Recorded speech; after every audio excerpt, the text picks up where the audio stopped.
Hey everybody, it's Chris over at Xplane Farm, and today I'm going to replace my rudder pedals. These guys right here. All kind of spurred on by a viewer, John. He said, hey, your rudder control isn't that great. He was way more tactful than that. He was way nice. But something I have been thinking about for a while. So these pedals right here, the Thrustmasters, they're the cheapest pedals you could buy. They were under 100 when I bought them several years ago. And the problem with them is that they have these metal rails right there, but it's plastic and they kind of jitter a little bit. They're not smooth. Can you hear that? So that's part of the problem, and they're real narrow. So up here where the honeycomb attachments are, I end up hitting my knees. So that's a problem, and my legs are together, and being a male, that's a problem. So it's tight business here.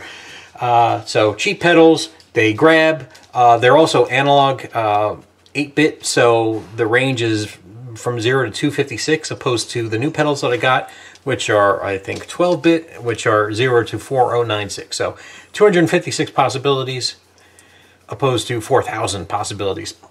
New pedals are not analog. They use a Hall effect sensor, which means that they use a magnet, so nothing actually is touching anything electronically. Yeah, so let's take a look at the new pedals. So I decided to go with the Velocity One Rudder Pedals by Turtle Beach, and the reason is they're not a bad price. They're $269 right now, and the MFG Crosswinds and Virpl rudder pedals are closer to $400, and the Thrustmaster pendulum pedals are closer to $620. So this was what my budget could afford. Also, by the way, look at Jim here. Came down here to be with Daddy. Hi. Can you give me a kiss? No, not a paw. That's good though. Kiss. Not a paw. Kiss. That's the boy. See? He's a good boy. So, Jim was my mom's dog, and now he's our dog. Say hello to everybody. I guess not. You may ask yourself, Chris, what are rudder pedals? I have no idea what you're even talking about. Glad you asked. So, you've got 3 axes, right? You've got pitch, you've got roll, and then you have yaw, right? So the rudder is the part in the back, and that controls yawing. But it also controls when you are taxiing on the ground, because the rudder pedals are tied to the wheel on small aircraft. And Cessnas are actually tied with bungee cords. So to steer, you use your rudder pedals to move the front nose wheel back and forth. That's not always the case. You can also do braking, differential braking. Some planes, that's how they do it. You brake the left or the right, and the pedals also do that. They push down, so you can do left and right brake as well. So it's braking, and it's taxiing, and then it's that rudder control. So what John had noticed was on one of the crosswind flights, one of the crosswinds I was landing at, you have to use the rudder to kind of keep the plane straight as you kind of crab it. So you're kind of flying into the wind, but then you're using the rudder to hold it steady. So use the rudder a lot on takeoff and landing.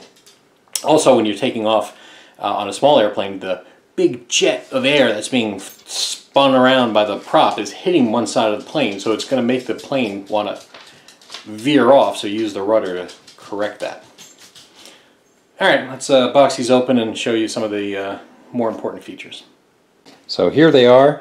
They're substantially heavier. They're about 10 or 12 pounds, I believe.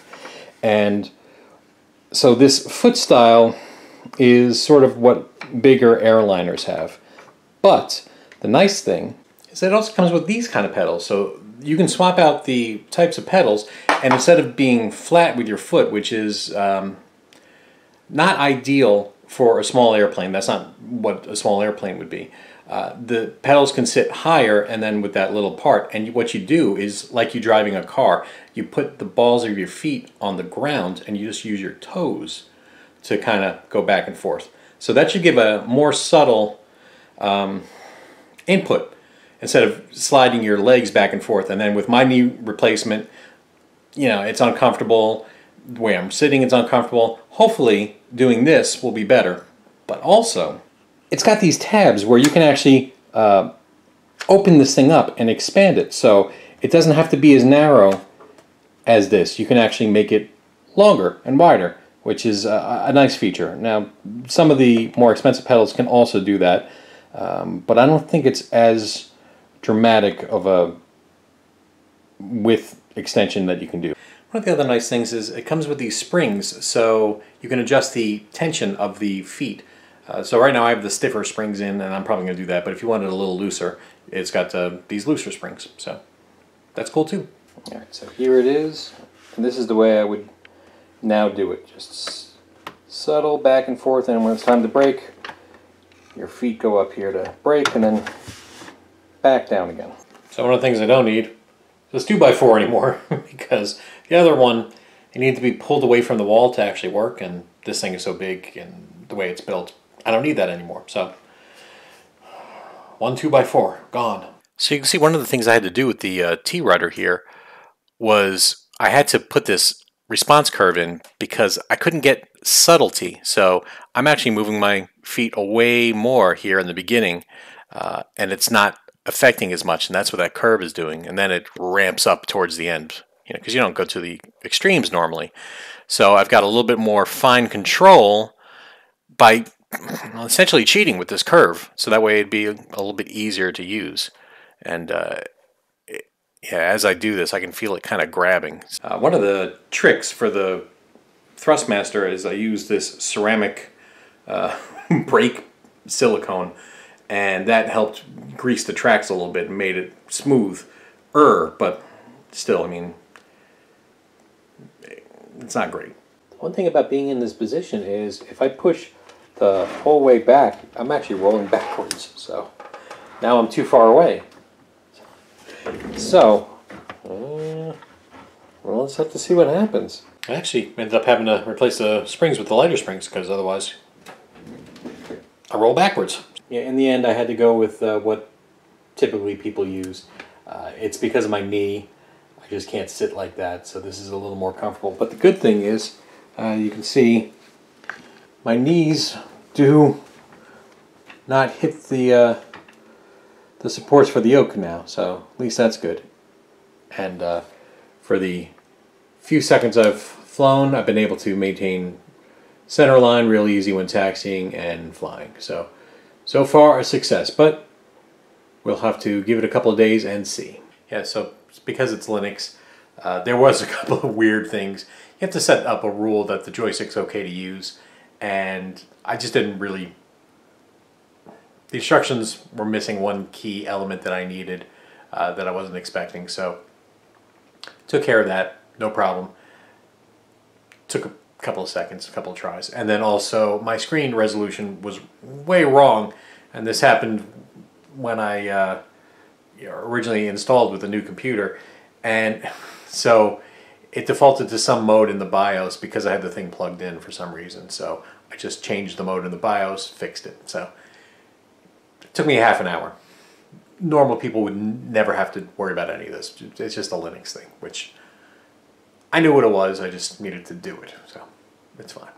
So one of the things you have to do is you have to calibrate the device and assign, you know, what the pedals do. And you can do this for per aircraft or how many profiles you have. So I've got like 6 different profiles, 7 profiles, something like that, in both Xplane 11 and Xplane 12. So I've got to do both. I did the Xplane 12 ones, and I'm going to do the Xplane 11. And for the brake axis, I don't want it to go to 100%. And the reason is when you do that on some aircraft, it releases the parking brake, which I don't want. So you have to go to 0.9, 90%. So I have to set that a bunch of times. Not a big deal, but I mean, it is a thing, right? So, yeah, the first thing we got to do is say that this is a yaw. No, this is a left brake, and this is a right brake, and that this is yaw, not throttle, yaw. There we go. So calibrate it, and you just go back and forth. So back and forth, and then boom, and then you just take your feet off, and then you hit next. And it does its thing. Not a big deal. And then for response curve, instead of 100%, I want 90%. So I just click 90%. And now I go to this profile and do the same thing all over again. So one after another after another. The one design feature I can tell is that it's got roller bearings. So it's metal on metal, and you can feel the difference on the rails. It's fantastic. So one of the nice things about making this actual video is that I finally figured out what the problem was I was having with OBS with recording my Xplane, and it's difference between screen capture and window capture. So if I do window capture, I don't get any FPS problems. Like if I look to the side here, normally it would be like real jittery, and so if I recorded a flight to play back later, sorry, there's a truck apparently nearby the airport here. So if I was trying to record a video, it would be jittery and kind of made flying a little challenging, to be honest with you. But now I figured it out, so bully for me, right? So, I mean, I can't really show you much, but we can at least turn on the aircraft, and let's, yep, just start the engine, right? So clear prop, right? And then there we go. We got the second engine on. So, so what are we going to do? We're just going to taxi, go real slow.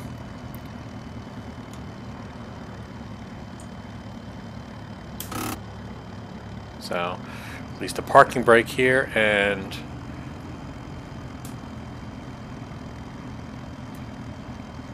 so as I'm taxiing, yeah, I've got a lot finer control, so I'm dancing. I looked away for 1 second, but you know, I'm kind of really moving my legs back and forth here, but just little jittery corrections here to maintain the center line. So now if I just kind of relax so I'm not showing it off so much, much more intuitive, much easier. But yeah, let's go ahead and get some flaps down, and we'll take off real quick. We got the nav lights on, and again, I mean, you're not going to really see the difference. You're just going to have to trust my difference, you know, that I'm explaining to you. So the Charlie pedals by Honeycomb, so I got a Honeycomb yoke, have not come out yet, but the price point on that is I think $350, and that does not include shipping. The MFG pedals have not been available for I think almost a year due to lack of parts being available somewhere in June 2023. Sorry, I wasn't paying attention.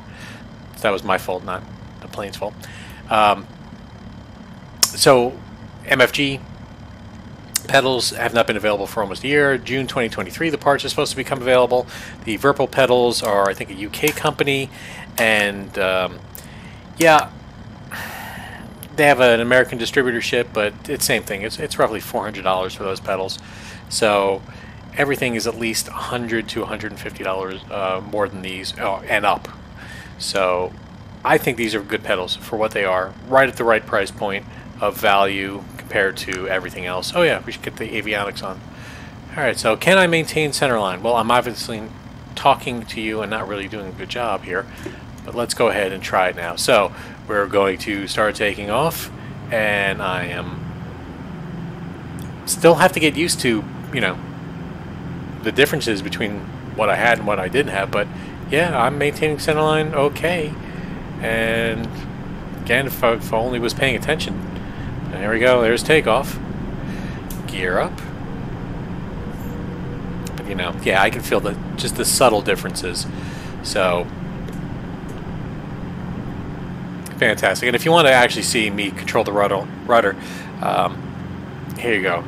You're looking at that ball. You see if I swing the rudder, how the ball moves? So that's what I'm controlling. So that would feel like if you were in a car, right, and you made a turn. If I didn't use the rudder control, you'd swing around. But in a plane, because I'm using that rudder control, you'll just kind of stick in your seat as I do a turn. So as I'm turning the yoke here, I'm also adding rudder to stay coordinated. So that's what's called coordinated flight. So let's just straighten it out here. Take a nice little shot outside, and then let's wrap it up. What do you say? You know, there's the aircraft. Ooh. All right, isn't Xplane gorgeous? Gorgeous. So I'm very happy with these rudder pedals. I'm so glad that you know, I was telling Marissa, hey, I'm thinking about it. She says, go for it. So I went for it. This is my hobby. This is how I escape. So it's nice having good equipment. It matters. It matters to your enjoyment. And I also understand not jumping right into these things when you're starting out because you have no idea if you're going to stick with it. But it's been 4 years, I think, that I've been doing this now. So it's been a while and doesn't seem like any sign of me letting up. So I think a lot of people will dismiss these pedals because they're made by Turtle Beach and also because they plug into the Turtle Beach Velocity One and you can use those on an Xbox. So people think, oh, they're not serious competition compared to the private companies, but you know, I disagree. Just because it's a larger manufacturer, it is quite good. Now, it's not, I'm sure, as good as the Thrustmaster pendulum pedals, but those are an extremely high price point at $650. And not only that, as I found out, doing it the Cessna style, where your feet are kind of real up high, would have hurt my knee replacement. So I would have been out of luck. And to ship those back would have been immense because they're like 30 pounds. They really are heavy. These are a solid set of pedals. It's all metal, I think, inside, but then it's got a plastic shell on the outside. And like I said, metal on metal rails and roller bearings. Fine quality. I think these should be looked at more often for flight sim enthusiasts who are in the level that I'm in, right? So more than casual, but not building your own cockpit, I guess. So, Xplane Farm, everybody. Thanks so much for watching. Take care.